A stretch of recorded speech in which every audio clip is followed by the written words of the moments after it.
అనంత్ గారు అంటే ఎక్కువ పాటలు రాస్తారని తెలుసు. బట్ కానీ మాకు ఈ మధ్య కాలంలో ఈ 2 ఇయర్స్‌గా మాకు తెలిసిన విషయం ఏంటంటే పాటలతో పాటు పంచులు కూడా ఎక్కువ పేలుస్తారు అని చెప్పేసేసి. ఏ నేను మా ఊర్లో ఉండే ఒక సాధారణ పౌరుడు పేల్చే పంచులతో పోలిస్తే నా అసలు పంచులే కదండి. మీకు గోదావరి జిల్లాలో మిత భాషలు అనేవాళ్ళు చాలా మితంగా ఉంటారు. అవునా?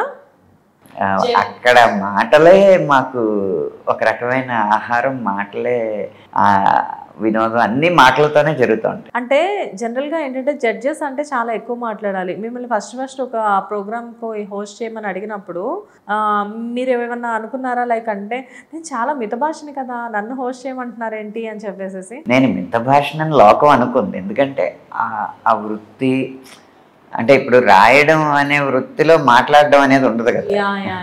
మీకు ఉదాహరణ చెప్తా. ఇప్పుడు సంక్రాంతికి వస్తున్నా కానీ నువ్వు నాకు నచ్చావు కానీ మల్లీశ్వర్ కానీ ఇలాంటి సినిమాలు చూస్తే ఎవరైనా వెంకటేష్ గారు మిత భాష అనుకుంటారో అనుకోరు కదా.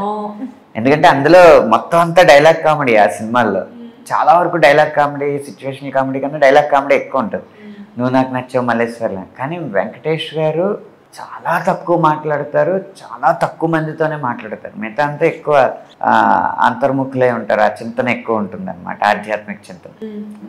అలాగే ఎలా అయితే వెంకటేష్ గారిని ఎక్కువ మాట్లాడతారు అనుకుంటారో అలా మా వృత్తిని బట్టి మాకు ఆడియో ఫంక్షన్స్లో 1.5-2 నిమిషాలే అవకాశం వస్తుంది. పాట రాసేటప్పుడు పెద్ద మాట్లాడడం అనేది ఉండదు. ఆ రాసే ప్రాసెస్ని రికార్డ్ చేద్దామంటే ఇప్పుడు మ్యూజిక్ డైరెక్టర్ చేసినట్టు అక్కడ కొంచెం శృతి తప్పిందమ్మా, ఇక్కడ టెంపో మెయింటైన్ చేయండి, కొంచెం డైనమిక్స్ కరెక్ట్గా ఇవ్వండి, ఏ వర్డ్స్ ఉండి మనుషుల చేత పని చేయించడం కాబట్టి మాట్లాడడం ఉంటుంది. మాదేముంది, కాగితం పెన్నే కదా, మాట్లాడవలసిన అవసరం ఉండదు. కానీ మేము మిత భాషలు అవ్వాలన్న నియమం ఏం లేదు. కాబట్టి అప్పుడు దాకా ఒక రచయితగా ప్రజలకు తెలుసు కాబట్టి మాట్లాడే అవకాశం తక్కువ, కాబట్టి మాట్లాడడం తక్కువ. ఇక్కడ ఏంటి, మాటలతోనే వ్యవహారం అంతా ఉంటుంది రియాలిటీ షోస్లో, కాబట్టి ఎక్కువ మాట్లాడాను. Really wonderful. సో అనంత్ గారు, నాకు చాలా ఇష్టమైన లిరిక్ రైటర్ మీరు. అంటే మీరు రాసే ప్రతి సాంగ్ కూడా డెఫినెట్గా ఒక యూనిక్గా ఉంటుంది. నాకే కాదు, చాలామంది లిరిక్ రైటర్స్తో నేను ఇంతకుముందు ఇంటర్వ్యూస్ చేశాను. కానీ ఏ లిరిక్ రైటర్నైనా కానీ మీకు ఎవరైనా లిరిక్ రైటర్ మీతో పాటు ఉన్న వాళ్ళలో ఎవరిష్టం అంటే ప్రతి ఒక్కళ్ళు కూడా డిఫాల్ట్గా చెప్పే పేరు అనంత్ శ్రీరామ్ గారు. అయ్యో, వాళ్ళ మంచితనం.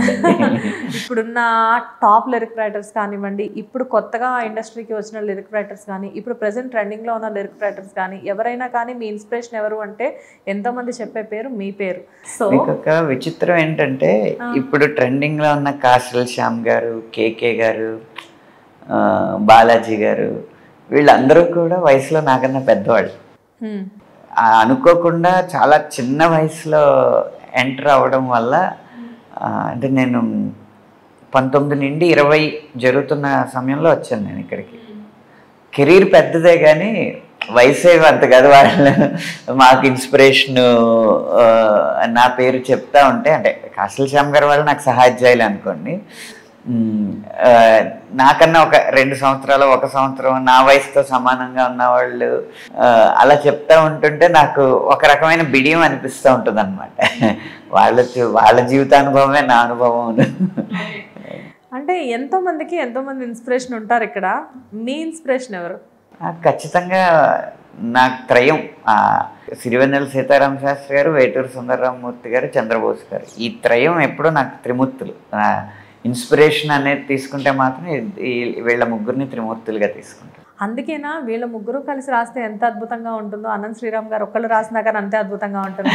అలా ఏం లేదు, ఎంతో కొంత వాళ్ళ లక్షణాలు తీసుకోవడానికి ప్రయత్నిస్తూ ఉంటాను. మీ సాంగ్స్లో కొన్ని సాంగ్స్ ఎవర్ గ్రీన్గా ఎప్పుడు మిగిలిపోతూ ఉంటాయి. అందులో కొన్ని సినిమాలు ఎక్కువగా రికగ్నైజ్ అవ్వకపోయినా కానీ కొన్ని పాటలు మాత్రం అలా గుర్తుండిపోతాయి.